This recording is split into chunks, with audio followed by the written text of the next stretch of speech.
Jadi, kalau yang bawah boleh atau enggak? Boleh atau enggak? Tanya di sini atau di sini? Sama saja ya, kelas 1 ya. Jadi yang berfungsi sebagai nukleofil ion tetap 3, maka C karbonilnya ini berfungsi sebagai apa? Elektrofilnya. Ya. Mengapa? Sekarang pertanyaan saya, mengapa yang diserang adalah C karbonil? Bukan ini, C metil ini.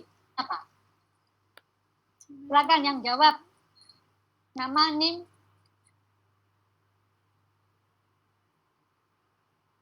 Mengapa?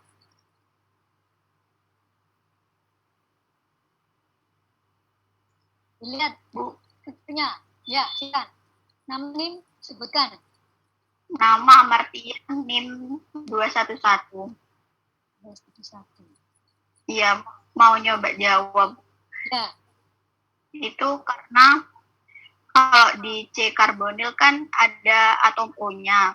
Ya. Atom O itu kan lebih elektronegatif. Jadi elektron yang buat ikatan antara C sama O itu lari ke atom O-nya. Jadi yang itu bermuatan positif sehingga bisa diserang sama ion oksidanya.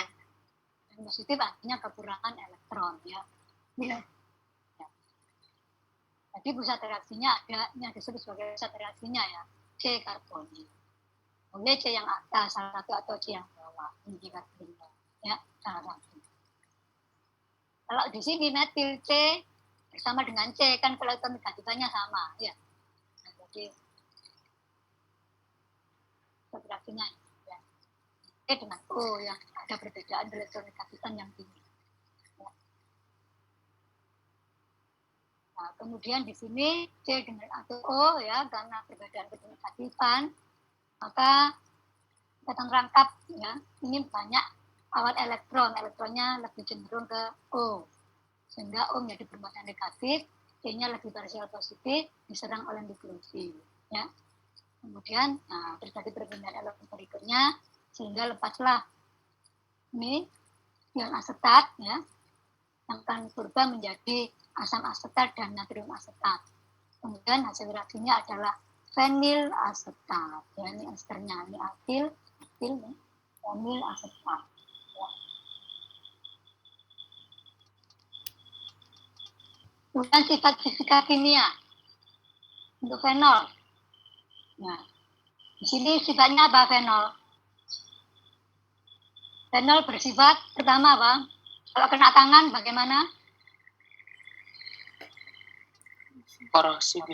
Korosif. Kalau kena pakaian bolong. Kalau kena tangan ya sama bolong. Ya.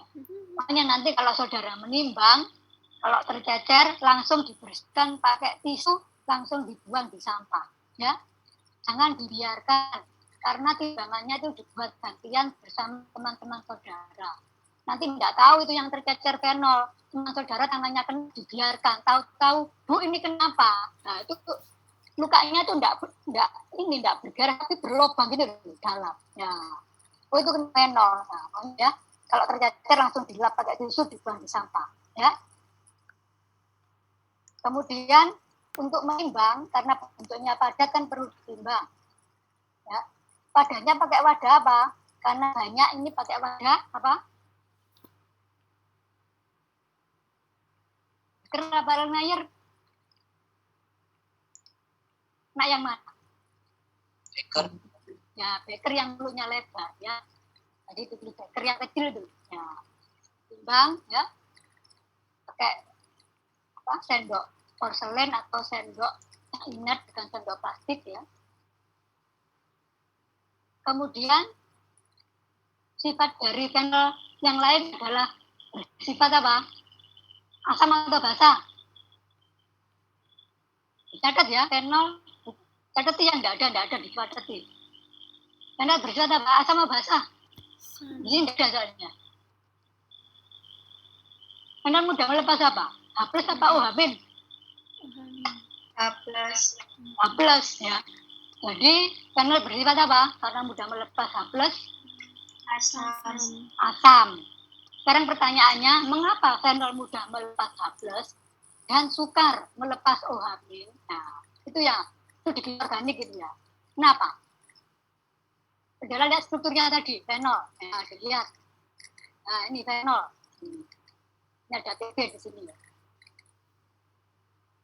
Ini ada cincin bentennya ikat terkonjugasi. Nah, ini nih. Nah, rangkap tunggal. Kalau ada PEB di sini, ada ikatan rangkap tunggal, bagaimana? PEB-nya bisa apa? Ayo yang bisa jawab silakan. Kita tambahin nilainya. Itu di bab etanol dan fenol dia. Dan fenol. Apa? PEB dari atom O bisa mengalami apa? PEB dari atom O bisa mengalami titik-titik dengan cincin aromatis apa? Bisa apa berpindah apa? Bisa delokalisasi atau resonansi, ya. Resonansi PEB-nya ini ya, di sini pindah sini. Ini kata-katanya pindah, ya. Jadi karena bisa beresonansi sehingga susah diubah sebagai OH, ya. Stabil. Sehingga fenol bersifat asam karena mudah melepas tablet meskipun asamnya asam lemah.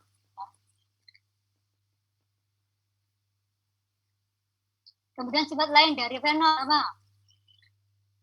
Fenol itu padat apa cair? Apa padat apa cair fenol? Padat. Tapi di botol, di wadahnya itu kadang-kadang ada airnya nih ya. Jadi ada padatan, kemudian sebagian itu separuh ada airnya. Artinya apa? Fenol bersifat apa? Higroskopis. Nah, di sini tidak ada yang ditambah ya. Jadi fenol bersifat higroskopis.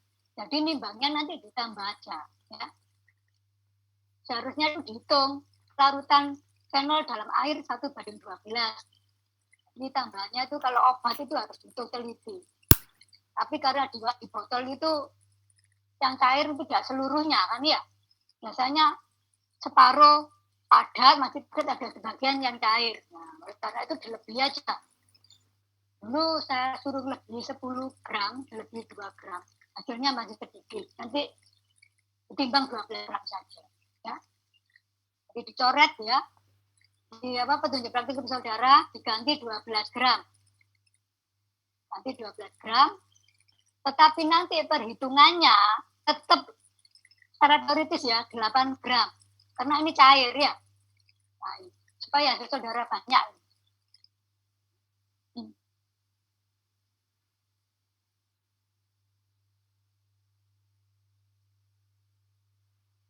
Ya.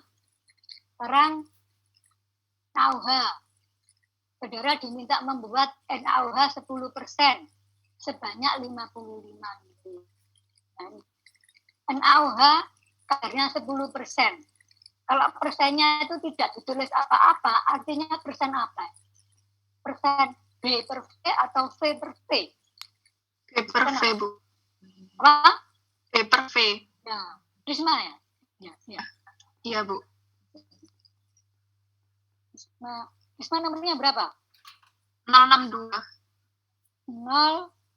062. Jadi saudara harus aktif ya.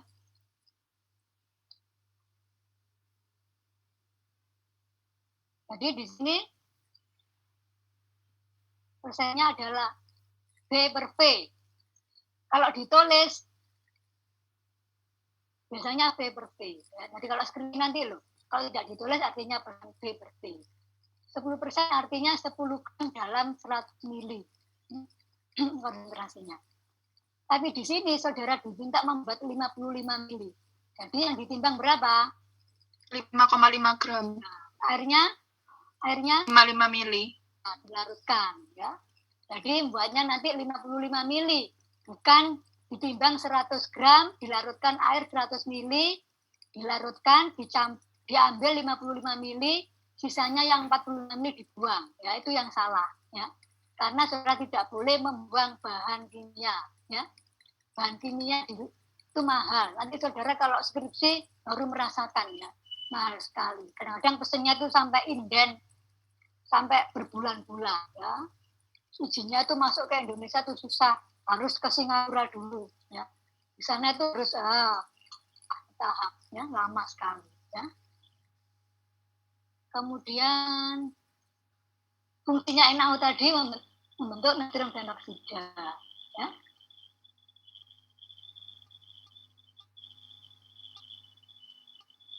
Ini nanti NaOH setelah ditambahkan pada fenol ya akan timbul panas ya. Sifat eksoteron.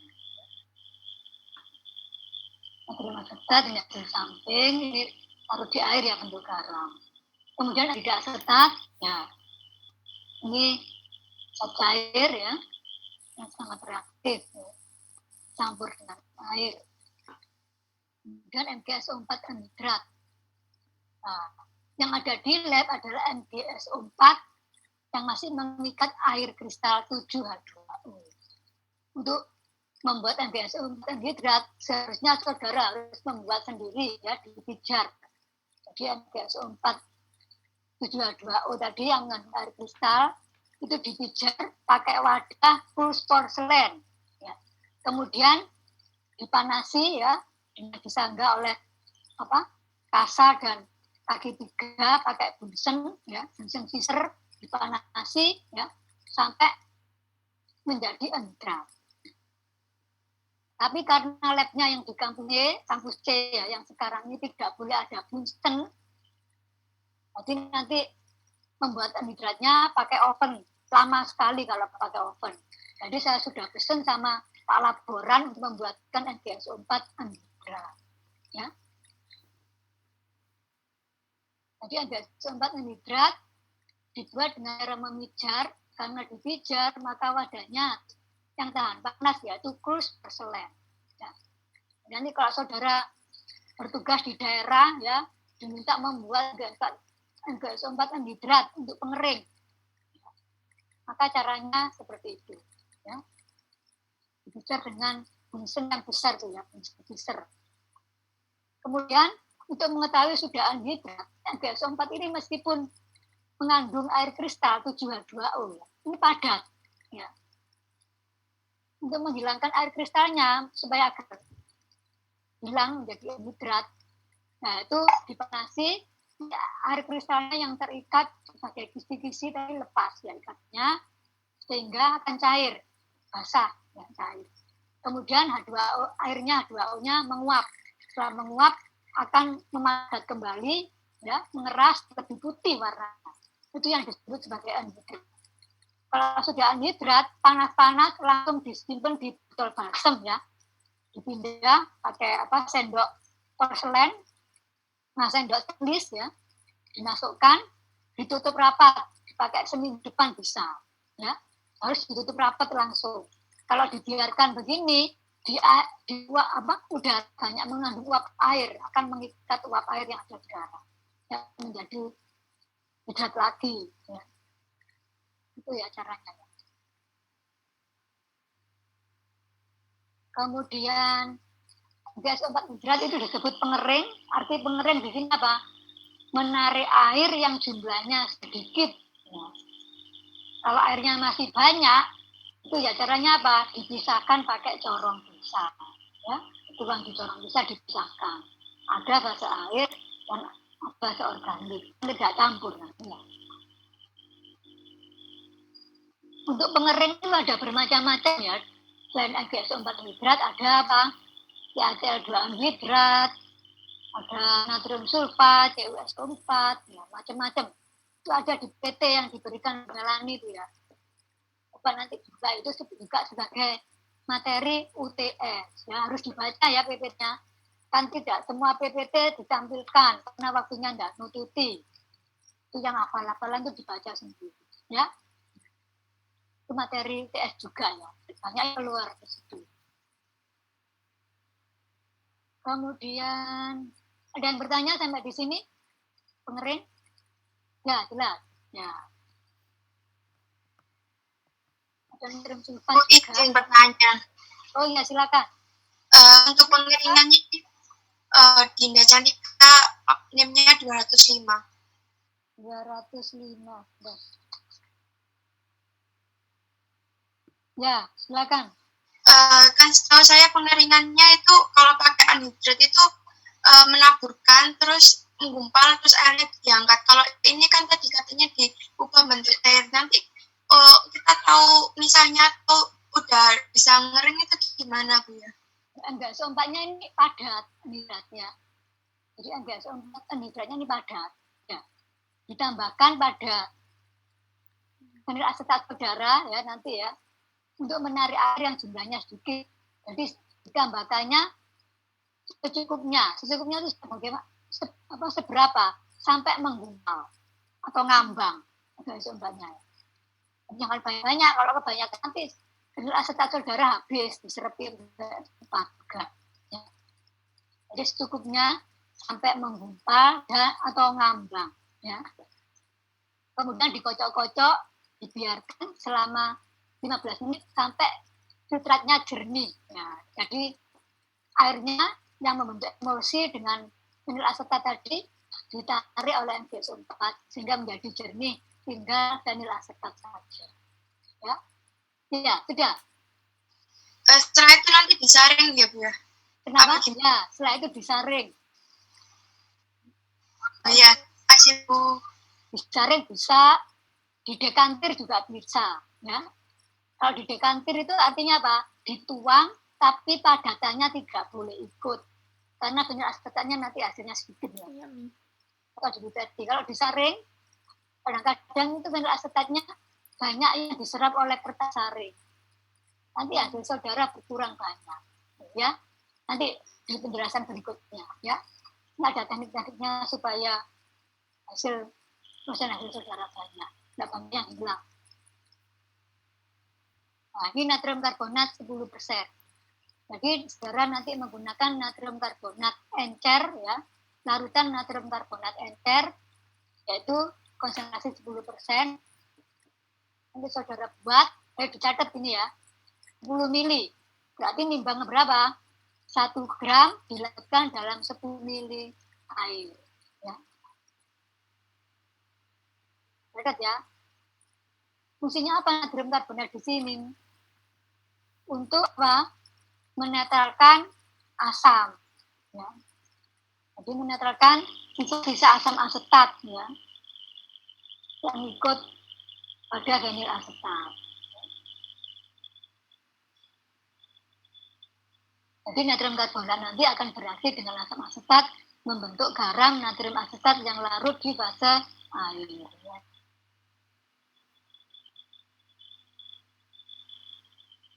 Natrium karbonat di sini sifatnya sebagai basa lemah. Kalau natrium karbonat habis, bisa digunakan natrium nikarbonat, NaHCO3. Cuman butuh lebih banyak. Ya.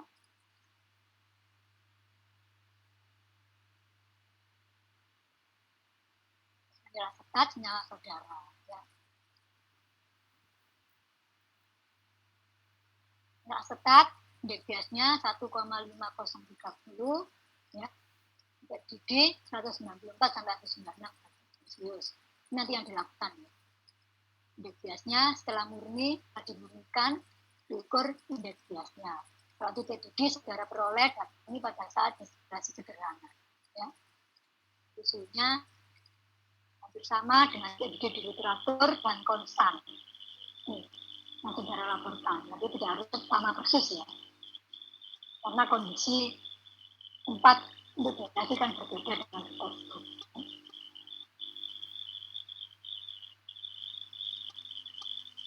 Bentuknya bagan alir. Nah, untuk bagan alir itu banyak yang masih salah ya. Tujuan bagan alir di sini ya untuk mencegah salah buang. Ya. Jadi di sini saya berikan contoh punya teman saudara ini masih ada salah-salah sedikit ya, tapi masih mendekati betul. Nanti difoto boleh ya, terus nanti ditambahi yang keliru-keliru itu dibetulkan. Ya. Fenol ditambah NaOH membentuk natrium sentoksida, kemudian ditambah apa? Bukan air ini ya. Ditambah apa? anhidrida asetat. Ya, ini diganti anhidrida asetat. Airnya kan di sini dengan larutan NaOH. Ya. Di sini larutan NaOH, airnya kan. Ya. Di sini anhidrida asetat. Kemudian setelah dikocok dengan magnetic stirrer akan terbentuk emulsi ya, benil asetat yang campur dengan basa air karena dikocok terbentuk emulsi. Kemudian didiamkan ya supaya emulsinya memisah. Supaya cepat memisah ditambah aqua-gas 150 ml dan basa airnya diperbanyak. Kemudian dimasukkan corong pisah. Di corong pisah ada fase air, fase organik. Fase airnya ada di atas ya, fase organiknya ada di bawah. Mengapa? Fase airnya di bawah, fase airnya di atas. Mengapa? Karena ada perbedaan apa? Berat jenis. Nah, BJ-nya itu ya. Jadi fase organik di sini kan vanil asetat. Fase airnya kan BJ-nya 1. Kalau fase organik vanil asetat BJ-nya berapa di sini? Nah ini 1,673. Ya, lebih besar sehingga ada pada bagian bawah. Ya. Jadi fase airnya masih mengandung di samping air ada NaOH ya, bisa NaOH dan natrium asetat. Sedangkan fase organiknya yang bagian bawah mengandung vanil asetat, ini aspirasinya, dan masih ada campuran asam asetat sedikit dan air sedikit. Ya. Karena masih ada asam asetat, ya, maka ditambah natrium karbonat 10% untuk menetralkan asam. Jadi asam asetat dengan natrium karbonat akan bereaksi membentuk garam natrium asetat yang mudah larut air. Kalau asam asetat sendiri sukar larut air ya.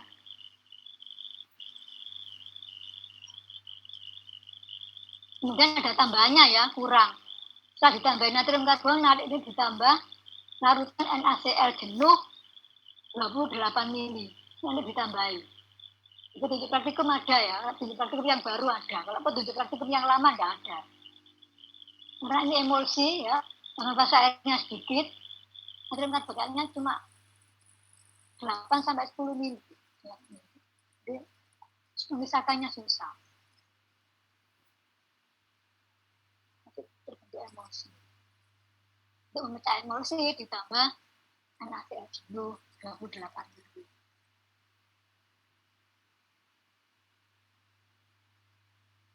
Kemudian setelah ditambahkan, dikocok, corong pisah, maka akan terpisah ada fase air dan fase organik. Ya. Fase airnya mengandung natrium asetat, ya. Bahkan fase organiknya mengandung vanil asetat dan sedikit air. Untuk mengetahui ini sudah bebas asam, dicek pakai kertas lakmus. Ya, setelah natrium karbonat, kocok, ya, tambah dicek dengan kertas lakmus. Langus merah menjadi biru. Nah ini yang perlu ini harus hati-hati di sini ya. Tadi kan di sini fase airnya di atas, fase organiknya di bawah.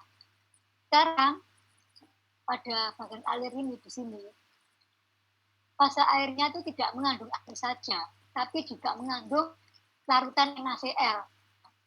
NaCl tersebut, NaCl itu ya, BJ-nya tidak satu lagi, jadi fase airnya BJ-nya lebih besar, sehingga menyebabkan fase airnya berubah atau membalik menjadi di bawah, dan fase organiknya ada di atas. Fase organik yang mengandung asetat di atas.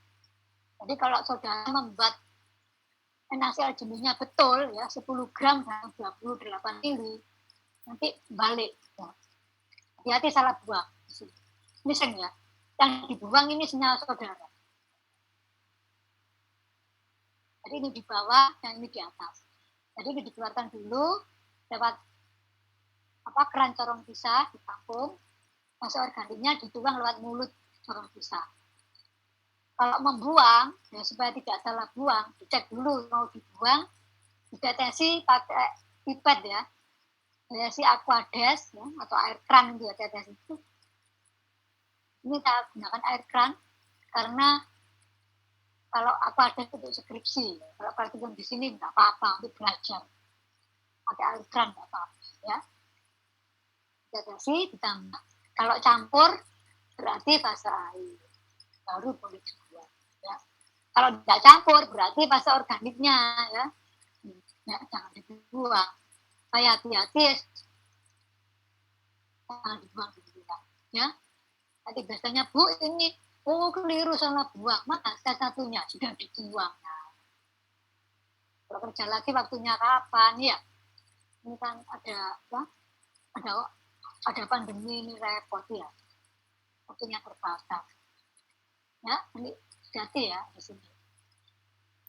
Kemudian fase organiknya vanil asetat masih ada airnya sedikit. Nah, ini ditambah pengertian GSO4 hidrat ya. Ditambahkan sampai menggumpal ya. Kemudian dikocok-kocok dibiarkan 15 menit hingga hidratnya jernih. Setelah hidratnya jernih, disaring pakai kapas ya, tidak pakai kertas saring ya, supaya hasilnya tidak diserap kertas saring, hasilnya nanti berkurang banyak. Pakai kapas sedikit ditipiskan ya, ditipiskan kayak kertas itu, terus menutup lubang dari corong ya. Atau diganti dituang tapi padatannya tidak boleh masuk ya. Nanti kapasnya boleh diperes ya, masih ada vanil asetatnya. Buang di tabung destilasi ya. Ini padatannya GSO4 dan air, fase organiknya vanil asetat, didestilasi maka akan didapatkan vanil asetat murni. Nanti fase organiknya ditulis ya, ini mengandung vanil asetat. Padatannya GSO4 dan air. Tambahin. Ditulis strukturnya ya. Ya. Nanti yang masih salah silakan diperbaiki. Boleh difoto ya. Jadi yang ini salah itu ganti ini tidak tetap. Sampai di sini hasil gini. Ya, ada yang bertanya? Permisi Bu, Risma izin bertanya. Ya, silakan. Ininya berapa Risma? 62 Bu, 062. Oh, 62. Bentar. Tapi banyak Bu yang saya tanyakan. Apa? Iya, Ya. jadi pertama itu yang di N-avenoksida ini kan sebenarnya itu kalau ditulis itu N-avenoksida plus air itu karena hasil reaksinya. Apakah airnya itu tetap dihapus atau tidak? Soalnya itu sebenarnya Yang ini hasil reaksi Bu. Iya Bu. Oh, nggak usah langsung aja natrium hidroksida. Ini tambah 10% gitu aja. Berarti ada fase airnya kan ya? Iya. Berarti airnya nggak bisa ditulis gitu ya Bu? Oh, natrium hidroksida saja ini dihapus. Di sini ditambahi anhidrida asetat. Di sini Iya. Ya, di sini. Iya. Harusnya ini. Ya. Iya. Terus? Sama mau tanya. Iya Bu, maaf Bu. Ibu Bu Susana aja dulu. Nggak apa-apa, silakan. Tanya. Saya mau nanya lagi Bu, tapi Ya. ya, sama mau tanya, kan tadi itu Bu Susana bilang kalau MgO4-nya itu didekantasi aja, tapi saya lihat itu MgO4 itu kan serbuk halus Bu, bukan serbuk yang Iya. ya, bukan serbuk yang besar kayak natrium sulfat. Apakah bisa Bu? MgO4 ini kalau sudah anhidrat ini tidak serbuk halus. Nanti akan jadi anhidrat menjadi apa? Kering dan memadat. Padatannya kuat ini, keras dan lebih putih warnanya, ya, jadi keras, ya. Baik, sama yang kalau misalnya pakai NaHCO3 itu kan kalau misalnya nggak ada natrium karbonat kan pakai yang diganti itu kalau misalnya lebih banyak berapa kalinya Bu? Berapa lebih banyak berapa? Kalinya. Oh, 2 kalinya. Karena natrium karbonat ini basa lemah, natrium bikarbonat basa yang lebih lemah, lebih kurang 2 kalinya. Yeah. Ini saya tambahin lagi ya. Untuk penetralan asam, bisa asamnya ini pakai basa lemah. Kalau pakai larutan NaOH tidak boleh. Ya, NaOH kan basa kuat. Ya.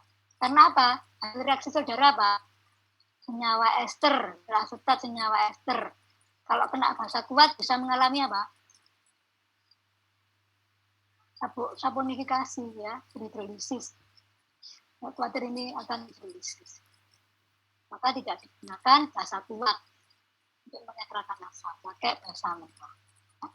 Jadi bisa dipakai natrium karbonat 10% atau natrium bikarbonat 10%.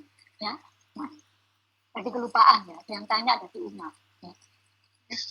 Baik, Bu, terima kasih. Ya, sama-sama. Permisi, Bu, izin bertanya. Ya, silakan. Namanya siapa? Cinayu. Ya. Cinayu NIM 030. Nimnya? 030. Oh ya, silakan. Yang ingin saya tanyakan itu kan ada penambahan natrium karbonat menetralkan asam asetat menjadi garam asetat yang sudah larut fase air.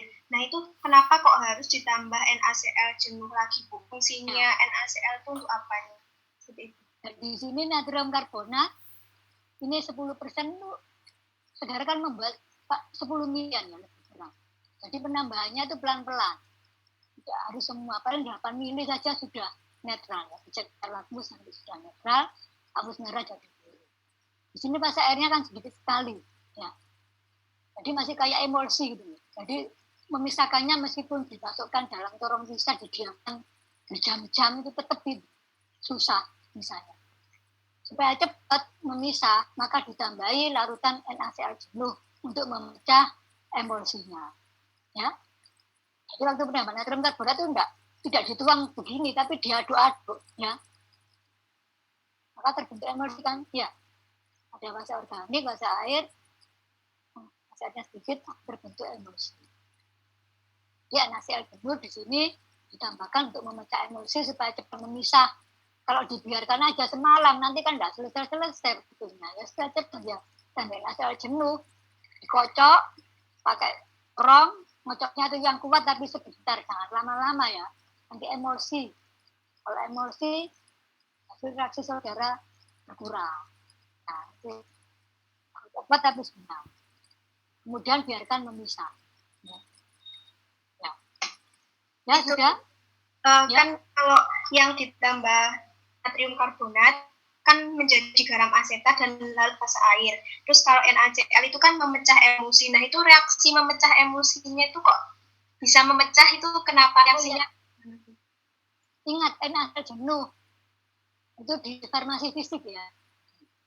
Jadi NaCl jenuh bisa memecah emulsi dengan mekanisme salting. Ada saudara ingat salting off. Jadi fase airnya ditarik oleh NaCl. NaCl-nya kan jenuh ya, salting out. Sebenarnya dia tarik. Tapi kok salting in dulu, masih ingat? Farmasi fisik, nanti dia kimia fisik, farmasi fisik. Ya. Jadi dengan mekanisme salting out. Ya. Jadi ditarik, dibanyak asetat, masuk ke dalam larutan NaCl. Ya. Apa? Bagus nanti kelupaan. Ya. Terima kasih, Bu. Ya, sama-sama. Mohon maaf, Bu, izin tanya. Ya, silakan. Mikhail. Ya. Nimnya berapa, Mikhail? 036, Bu. Ya. Kalau disesuai dengan modul tadi yang diupload di aula itu kan tadi penambahannya airnya itu untuk memecah emulsi ditambahkan air 150 ml, Bu. Nah, itu apakah sama aja atau gimana ya, Bu? Jadi apakah fungsi penambahan air 150 ml dengan NaCl jenuh tadi itu sama, Bu, untuk memecah emulsi? Jadi apakah bisa dipilih salah satu saja atau tetap harus dilakukan dua-duanya? Jadi nanti ada ya urutannya. Kalau pada hasil reaksi saudara ditambah salah satu fase yaitu airnya diperbanyak, ya. Kemudian dipisahkan. Jadi kalau salah satu fase berbanyak maka emulsinya akan pecah. Jadi banyak ya cara-cara memecah emulsi. Salah satunya adalah pertama dengan memperbesar salah satu fase, yaitu fase airnya ya. Yang kedua dengan menambahkan garam. Di antaranya adalah garam yang inert yaitu NaCl jenuh. Ya. Kemudian menambahkan basa. Ya. Yang aman tuh ya garam itu kan inert. Kalau basa yang khawatir nanti kan, kalau basanya kuat nanti reaksi ya dengan hasil reaksi saudara. Jadi di sini tidak ditambahkan air lagi, ya, karena saudara ini ya, kalau tambah air lagi nanti khawatir nanti ini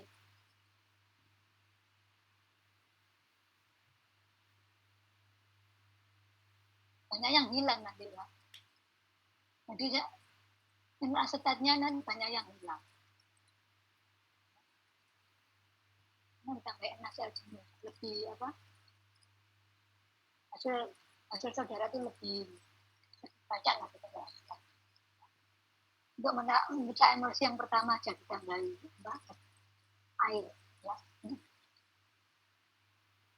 Terima kasih Bu. Ya. Kalau di sini ditambahi air ya. Tapi pecah emulsinya yang di sini ditambahi NaCl. Nya di apa? Itu praktikum tidak ada, tambah sendiri ya. Cepat pecah emulsinya. Dan hasilnya asetatnya tidak banyak yang hilang. Ya, saya lanjutkan ya. Nah, sekarang skema susunan alam. Di contoh ini ada yang sudah betul, ada yang masih salah. Nanti diperbaiki ya. Boleh dikorek. Ya. Nanti punya saudara yang masih keliru dibetulkan. Ya. Pertama, ditimbang fenol ya. Nanti tetap ditulis 8 gram aja ya perhitungannya ya. Yang 12 gram karena banyak airnya ya, nggak usah disebutkan 12 gram ya.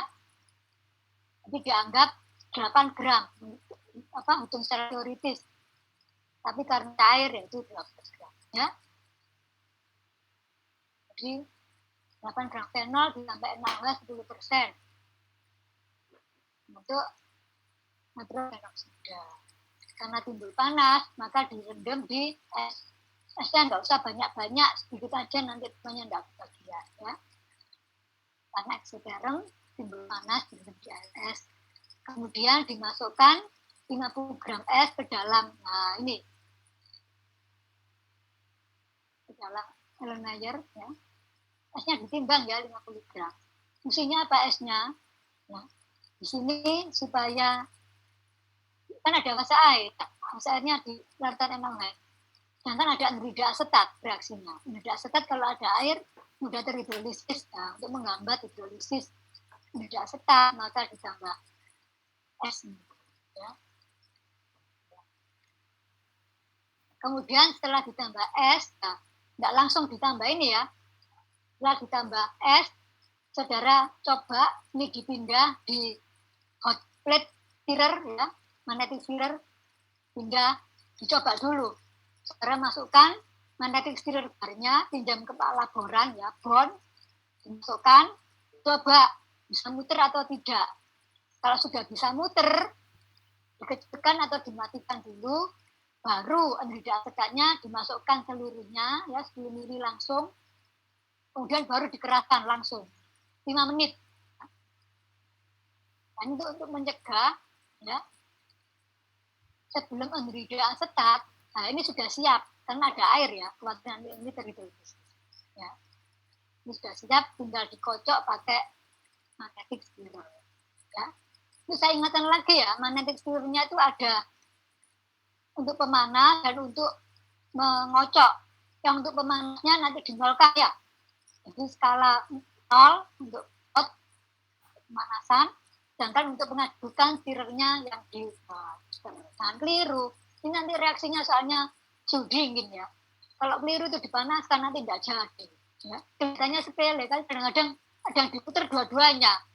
Lo tidak tahu panas, lo ya tidak jadi ya. Ini ditambahi es galau, terus outletnya dipasang ya. Ingat ya. Saudara sudah pernah kerja dengan magnetic stirrer dan hot plate sudah pernah? Belum. Nah, nanti alatnya seperti kotak gitu. Nanti ada tombolnya, untuk ada 2, satunya ada tulisan head, satunya stirrer. Jadi yang head di 0, yang stirrer yang 2. Nanti nyalakan ya. bisa muter. Nanti gambarnya ada begini ya. Ini ada hot plate-nya. Ini keliru gambarnya. Gambar. Kemudian dikocok 5 menit, ditutup. Kalau nggak ada tutupnya, airnya pakai gelas arloji. Ya. Kalau keras ini bisa menyerap. Setelah 5 menit, nah, dituang, dicorong pisah. Ingat untuk menuang, jangan lupa kerannya harus tertutup. Ya. Kalau perlu diberi vaselin, diolesi vertikal kemudian diputer. Ya. Dilepas, diolesi vaselin vertikal diputer. Sudah perhatikan, nah ini alatnya, ini statusnya, posisinya searah. Klem, dasar, kaki searah. Timbang, dan tidak jatuh. Miringnya. Kemudian setelah dimasukkan, tadi kan emulsi ya, supaya emulsinya pecah ditambah dengan aquagel 150 ml. Setelah pecah emulsinya, dikeluarkan, kan ada basa air dan basa organik. Basa airnya di bawah ya. Maaf, di atas. Di atas ya. Basa airnya ya, bijinya 1, basa organiknya 1,6. Ya, ada benar asetat ya. Jadi benar asetat di bawah, keluarkan. Ini kan corongnya ditutup. Jadi jangan lupa kalau mengeluarkan, bagian bawah kan lewat keran. Yang atas lewat mulutnya. Tuang, ya. Jadi basa organiknya keluarkan lewat keran. Jangan lupa tutupnya ini, kalau tutupnya corong bisa dibuka dulu. Baru ini dibuka kerannya. Ya. Kalau tutupnya tidak dibuka, nanti tidak bisa turun, ya. Kan tidak ada tekanan dari luar, kan ya. Nah, ini kelihatannya sepele. Nanti kalau sudah kerja di lab, Bu, kok tidak bisa turun? Nah, ini tutupnya. Nah, tutupnya dibuka. Ya, ditutup dulu, kerannya ditutup, tutupnya ke atas ini dibuka, kemudian baru ini kerannya dibuka. Ya. Jadi, tampung basa organiknya, basa airnya ditutup lewat atas. Oh iya, sebelumnya ya basa airnya ini, kadang-kadang di basa air itu masih ada basa organik ya, yang nempel-nempel di dinding ini, di dinding corong pisah, ya, supaya basa organiknya ini turun, supaya reaksi saudara banyak ya. Itu saudara pegang ini bagian atasnya nih ya, kemudian saudara puter.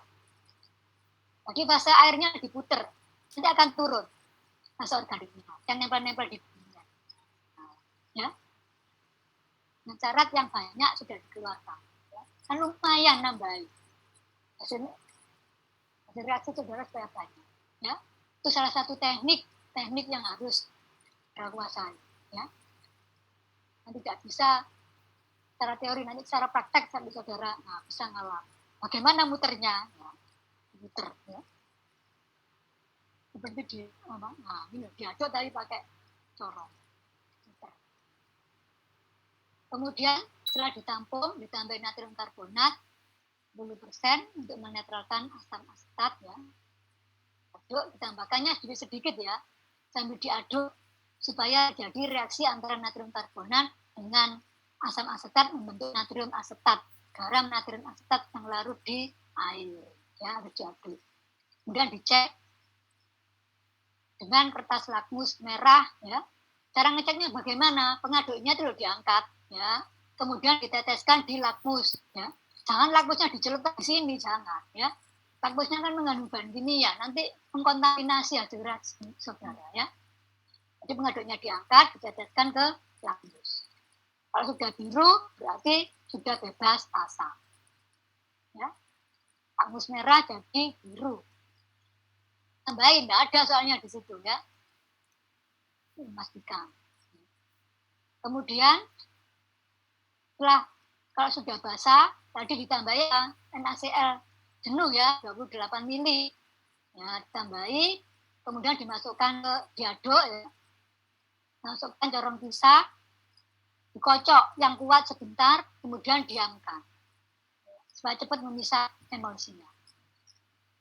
Nah, ini nanti bisa kalau nimbang NaCl saudara 10 gram, ya sudah betul, akan membalik fase organiknya ada di atas, sedangkan fase airnya di bawah. Betul itu ya. Nah, ini sering salah buang di sini. Ya. Hanya saya ingatan bolak-balik. Ya. Tadi ngeceknya tadi sudah saya sebutkan ya. Jadi sebelum dibuang dicek dulu. Kemudian setelah fase organik dipisahkan, kalau fase organiknya di atas ya, fase airnya dikeluarkan lewat keran, fase organiknya nanti dituang lewat mulut. Ya, supaya enggak ini terkotori air di sini. Dan fase organiknya ditampung pakai beker aja ya, jangan pakai Renair ya. Mulutnya kecil susah ini ngambilnya. Tambahi dengan MgSO4 anhidrat ya, bukan CaCl2. Karena CaCl2 itu mengandung 2 air kristal saja, menarik airnya lebih besar MgSO4. Ya. MgSO4 ada 7 air kristal ya, MgSO4 itu H2O. Kalau ini cuma H2O.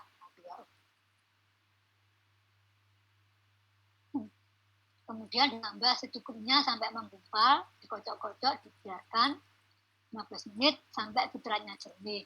Kalau sudah jernih, nah, disaring. Ini nanti pakai kapas saja, jangan pakai kertas saring ya. Kapas sedikit ditipiskan, nutupi lubangnya. Ya, supaya tidak banyak yang hilang serap kertas saring. Dan dituang, setelah didekangkir ya, padatannya jangan ikut masuk. Yang putih-putih itu, yang putih-putih kalau suspensi itu juga air ya. Jangan ikut dimasukkan ya. Kami nyaringnya di dalam destilasi pakai corong tangkai panjang. Ini gambarnya corong tangkai pendek, kurang panjang ya. Anda ke sini. Tujuannya apa? Supaya tidak masuk ke pipa samping ini. Ya, nanti kan motori. Ini kan harus murni kan yang kita sini ya. Bu, enggak punya corong tangkai panjang, misalnya saudara tugas di daerah. Enggak apa-apa pakai corong tangkai panjang. Cuman ujungnya ini ditempelkan di depannya ini. Ya, supaya enggak ke sini. Nah, langsung turun ke bawah. Ya, itu teknik yang harus dipelajari. Kayaknya sepele, tapi penting. Kemudian setelah masuk, ini kapasnya diperas. Yang putih-putihnya jangan ikut masuk itu. Suspensi air itu ya. Kayak biasa. Keras, ya, siap. Masukkan batu didih 2 sampai 3 ya. Kemudian dipasang. Nah, jadi jangan lupa sebelum memasukkan ini dirangkai dulu ya. Kalau merangkai harus dirangkai dulu ya, sebelum dimasuk. Kan satu. Sekarang saya tanya, fungsinya batu didih ini untuk apa? Untuk apa?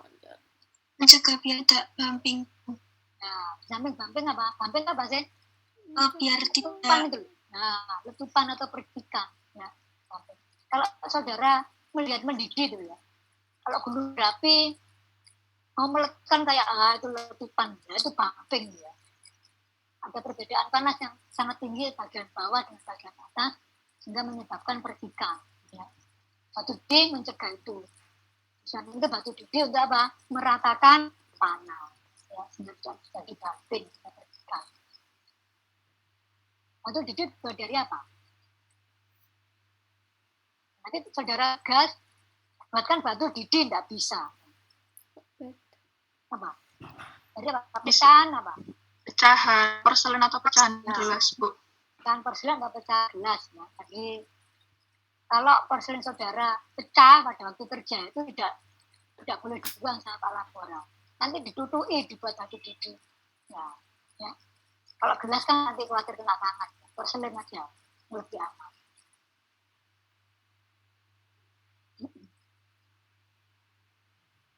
Porselen kan kalau di pecahnya kan permukaan kasar. Kasar ada rongga-rongga udara.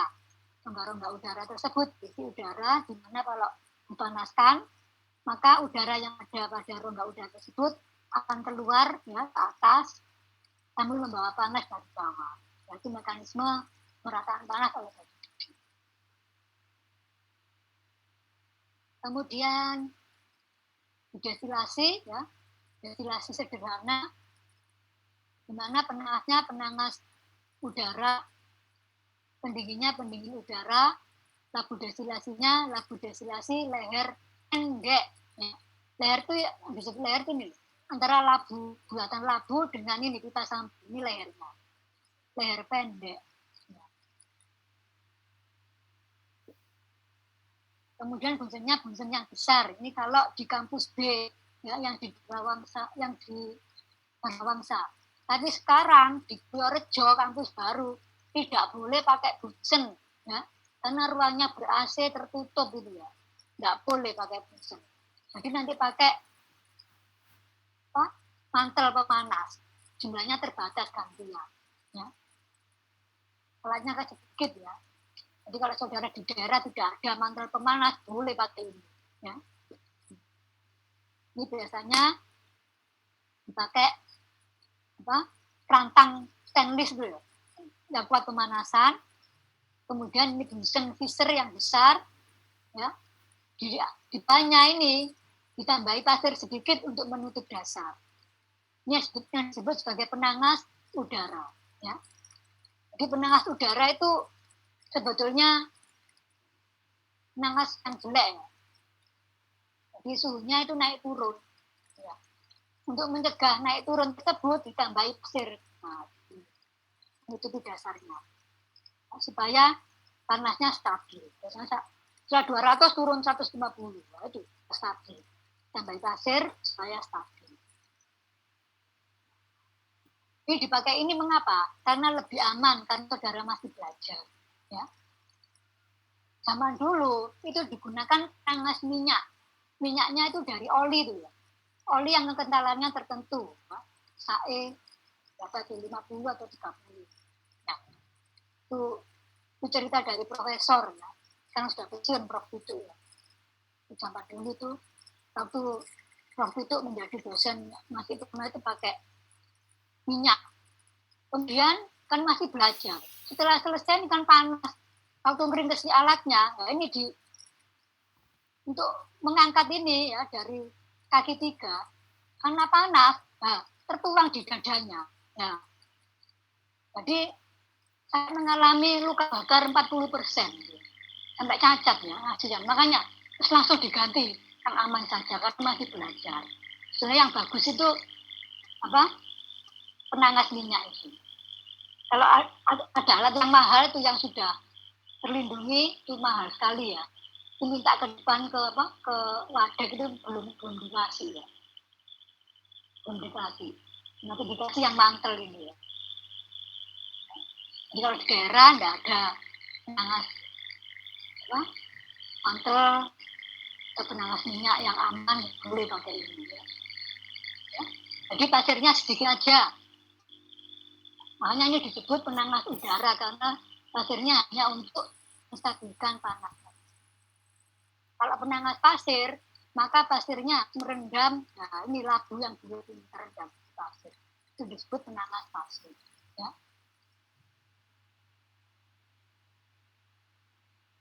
Ada yang bertanya? Bu, saya mau tanya, Bu. Ya, silakan. Kita. Linda, Bu. Oh, Linda, NIM-nya berapa? 212, Bu. Berapa? 212. 212. Ya, silakan. Ya. Tadi itu kan ada yang ditambah es batu ya, Bu. Nah, itu tuh untuk pendinginan yang pakai es batu itu tuh kita perlu memperhatikan suhunya tidak, Bu? Nah, ini. Ya, perlu ada patokan suhu. Oh, tidak perlu ya, Bu? Perlu. Nah, pokoknya sudah dingin ya sudah ya. Jangan lama-lama berarti ya nanti. Itu bukan sesuatu yang kritis ya, Bu? Kan, asalkan dingin aja. Kalau ini es batunya masih padat nggak apa-apa ya. Setelah dicoba dengan manajer bisa muter lancar, nah ini langsung dituang.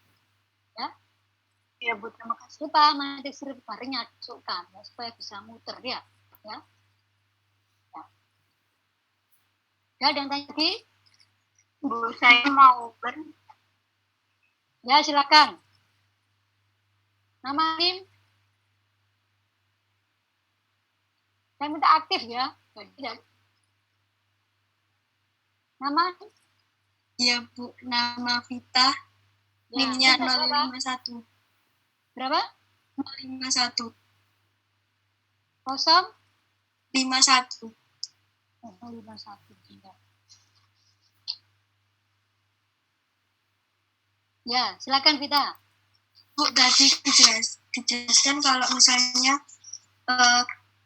waktu distilasi itu pakai pemanas udara itu emangnya harus pakai pasir ya Bu? Apa bisa pakai yang lain gitu Bu? Oh, jadi di sini penanasnya penanas udara, pasirnya digunakan supaya karena penanas udara itu tidak stabil ya panasnya, maka supaya stabil ditambah pasir sedikit. Jadi digunakan pasir. Kalau pasir kan panasnya stabil, relatif stabil. Ya. Cuman menganasi pasir itu lebih lama. Kalau di sini pakai penanas pasir, nanti sehari tidak selesai. Ya. Nah, supaya cepat, ya diakali nih penanas udara saja, tapi ini diberi pasir, ya supaya stabil. Ya.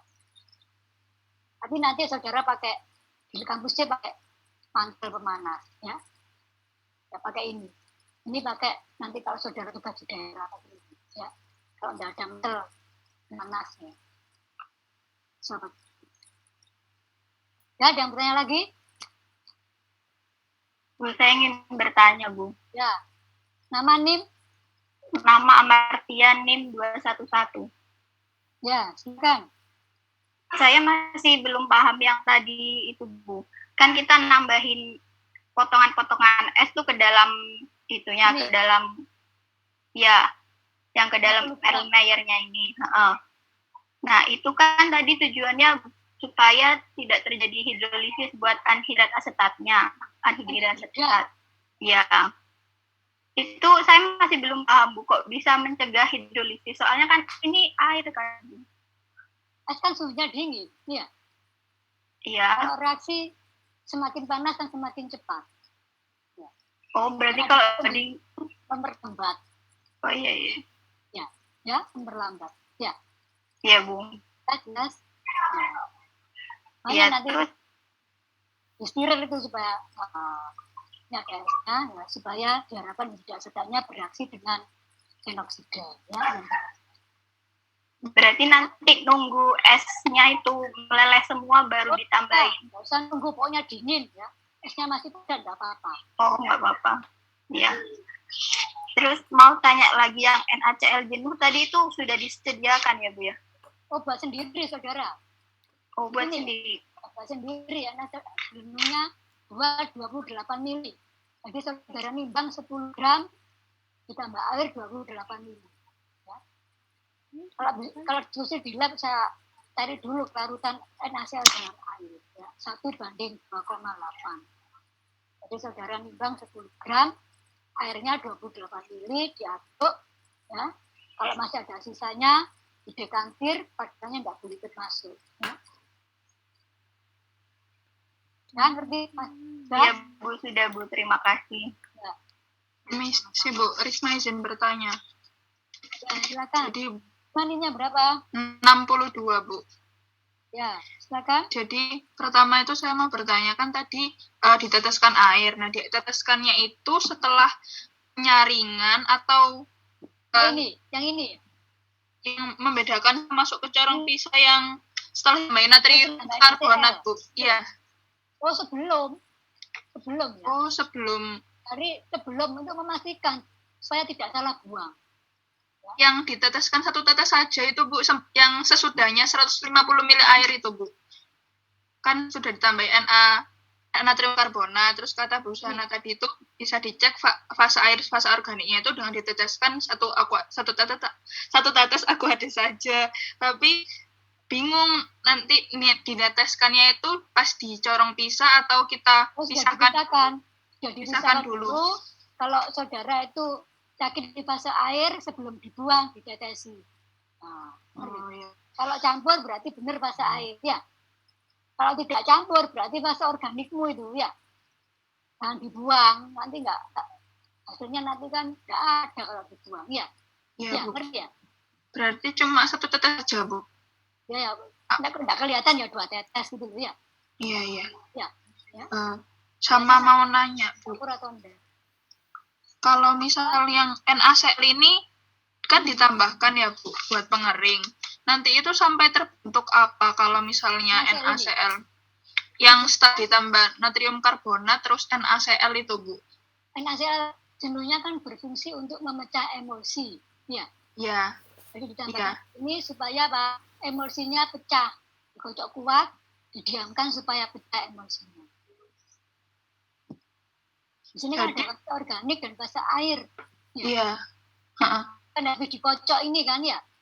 Dengan natrium karbonat kan emulsi ya. Supaya cepat memisah ditambah NaCl jenuh. Ya. Kocok kuat, didiamkan. Nanti cepat misalnya. Kalau ini saudara diamkan lama, ya. Lama enggak selesai ya. Nah, ini cepat, ya. Jadi ditambahkannya di corong pisah, Bu, bukan pas di bekernya. Dan karbonat di sini biar netral ya, kampus merah jadi biru, tua, sampai NaCl jenuh, kocok sebentar, jangan lama kocoknya ya, kuat sebentar ya, itu didiamkan. Dikocoknya pakai apa, Bu? Tangan ini, biasa gitu? Pakai ini loh, kocok belum ini latihan ya, saudara kayak ekstraksi dulu, gini ya, nggak kelihatan. Dipegang sama. Iya. Apanya, Bu? Labunya aja atau sama klemnya? Ini dilepas ya. Dilepas, pegangi, ini ada tutupnya ya. Dipegangi bagian keran dan bagian ini leher, dikocok ke arah badan saudara. Ya, itu memang perlu praktikumnya di situ ya. Makanya dosen-dosen harus ada praktikum. Kalau tidak ada praktikum, bayangkan aja ya, bisa ya. Nah, nanti latihan ya, ngocok. Nah, ekstraksi dia. Ngocok. Pakai corong pisah ya. Arahnya ke arah badan saudara ya. Kalau ada gasnya ya gasnya dibuka lewat keran ini ya saudara itu ya ini enggak, pandemi mudah-mudahan segera berakhir ya. Kalau enggak praktikum ya enggak bisa ya. Jelas? Sudah jelas, terima kasih ya. Sama-sama. Bisa lanjutkan tadi, ini labu destilasinya karena zat cair yang didestilasi ini yang dimurnikan, tidak didihnya di atas 100 derajat Celcius, maka pakai labu destilasi leher pendek, ya dicatat. Labu destilasi leher pendek, lehernya tuh ini loh, yang belendu ini sama pipa samping ini jaraknya kecil. Ya. Sekarang saya tanya, mengapa digunakan labu leher pendek? Mengapa? Bukan labu leher panjang. Kalau didihnya di bawah 100 derajat Celcius, pakai labu destilasi leher panjang. Mengapa pakai labu leher pendek? Ayo yang bisa saya izin menjawab. Ya, nama NIM. Tak apa-apa, salah dibentukkan. Aulia. Oh ya, NIM-nya berapa Aulia? 028, Bu. Ya, silakan.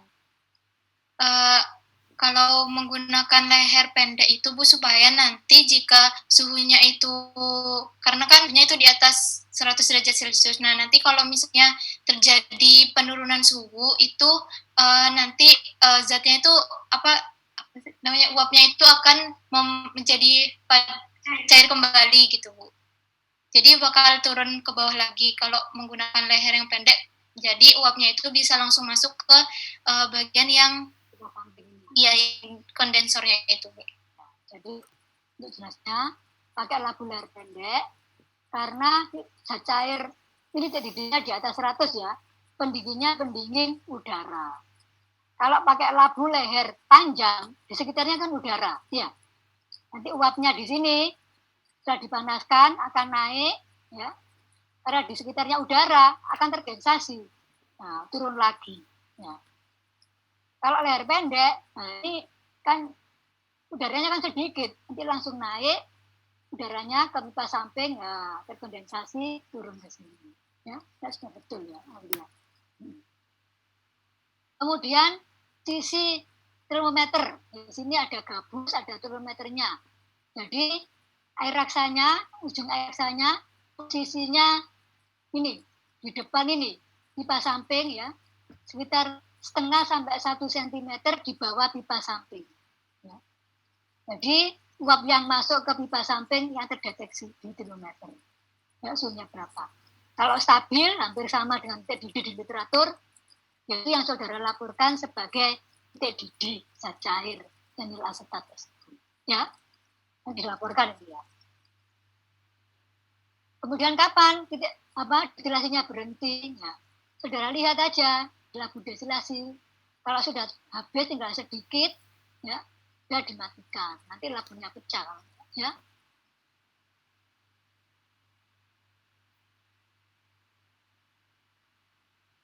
Oh iya, untuk penampungnya, ya, digunakan botol coklat, ya, sebelumnya ditara dulu. Seperti ditara ya. Jadi botol kosong ditimbang, kemudian setelah ditampung destilatnya, kemudian ditimbang dikurangi. Ya. Jadi yang dilaporkan adalah bentuk hasil reaksinya dalam bentuk gram, ya, berapa gram. Jadi botol kosong ditimbang, dan botol kosong plus destilat ditimbang. Dikurangi botol kosong, jadi hasil reaksinya adalah. Kita lihat gambarnya di sini ya. Ini yang diklaim yang ini, pendingin. Kemudian labunya klaim. Ini statusnya, posisinya SARA. Perhitungannya saudara sudah bisa.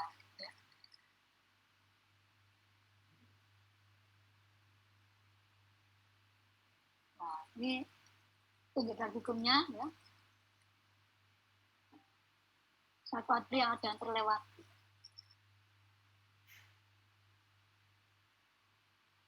Ini.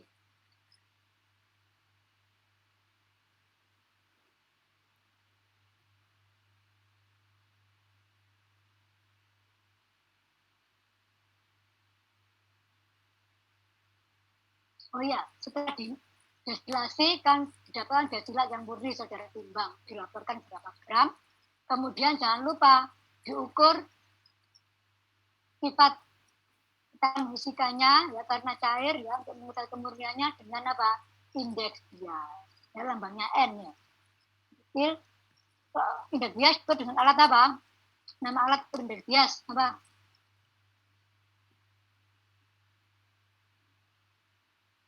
Nah, ini dasar kan sudah pernah ya, lupa. Refraktometer alatnya ya.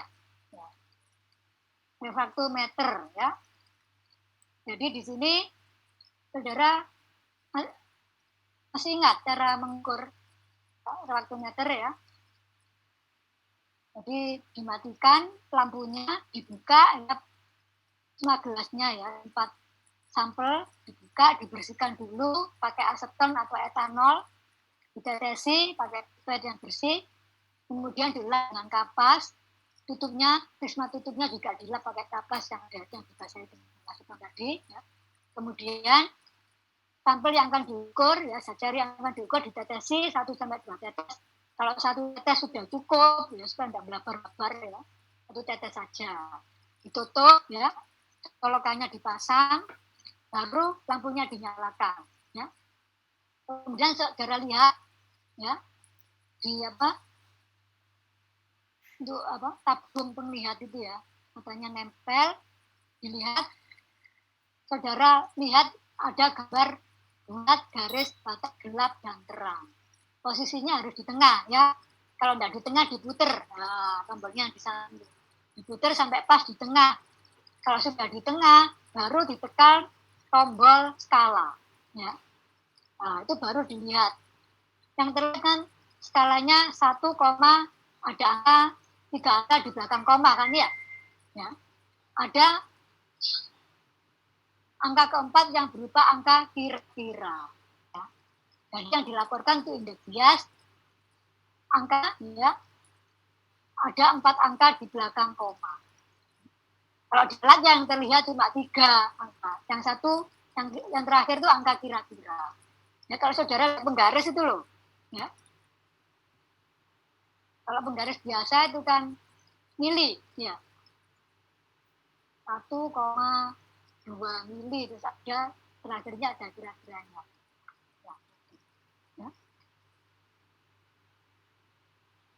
Ya jelas ya. Ini kalau lupa dibaca lagi, itu ada PPT-nya itu, diberikan Bu Melani di aula ya. PPT tentang indeks ya, dibukai lagi. Jadi PPT yang belum dijelaskan dibaca sendiri. Ikut bahan UTS, nanti banyak yang keluar di situ ya. Kalau dijelaskan satu-satu enggak notut waktunya ya. Nah, apal-apalan dibaca sendiri. Jadi endapan fisikanya titik didih dan indeks bias ya. Itu pembentukannya. Dan diskusinya. Pertama, mengapa dipakai larutan NaOH untuk melarutkan fenol? Jadi NaOH di sini berfungsi sebagai apa? Membentuk natrium fenoksida. Kalau garam natrium fenoksida dalam air mudah terionkan menjadi ion fenoksida dan Na+. Ion fenoksida akan berfungsi sebagai apa? Nukleofil. Ya. Yang kedua, mengapa ditambahkan larutan natrium karbonat ke dalam campuran hasil reaksi? Untuk apa tadi natrium karbonat? Menetralkan apa? Asam asetat. Reaksinya ditulis ya di pembahasan ya. Asam asetat dengan natrium karbonat membentuk natrium asetat plus asam karbonat. Asam karbonat akan terionkan menjadi H2O dan gas CO2. Makanya terbentuk gelembung-gelembung itu. Gelembung-gelembungnya itu CO2. Makanya harus diaduk ya. Saya bereaksi dengan karbonatnya dengan asam. Yang nomor 3. Apa fungsi penambahan 150 ml Aquades pada proses pemisahan hasil reaksi? Nah, ini untuk apa? Memecah apa? Memecah emulsi. Yaitu dengan cara memperbesar salah satu fase, yaitu fase airnya. Ya. Salah satu cara memecah emulsi. Ya. Samping penambahan yang bagian yang lain, memecah emulsi dengan menambah natrium NaCl jenuh ya, natrium klorida jenuh.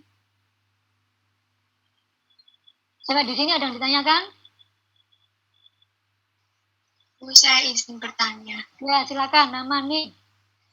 Dinda NIM-nya 205. Ya, sebentar, saya carinya.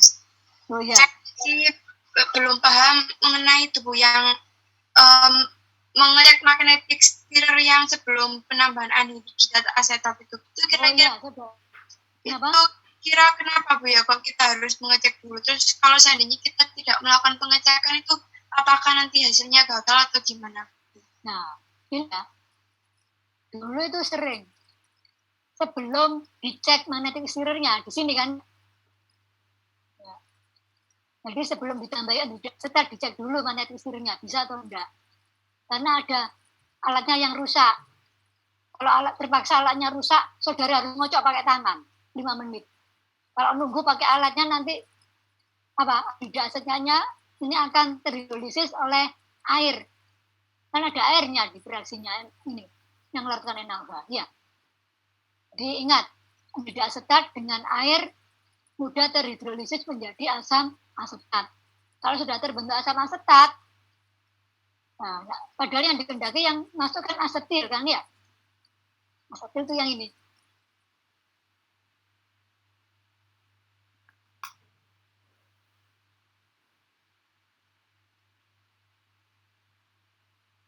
Nah, ini yang dikendaki kan yang masuk CH3CO karbonil, ini asetil. Ya. Ini yang masuk. Ini dibentuk benil asetat. Ya. Kalau asam asetat akan terionkan menjadi H+ dan ion asetat CH3COO-. Nah, itu ion asetat. Ya. Maka akan tidak terbentuk ini ester benil asetat.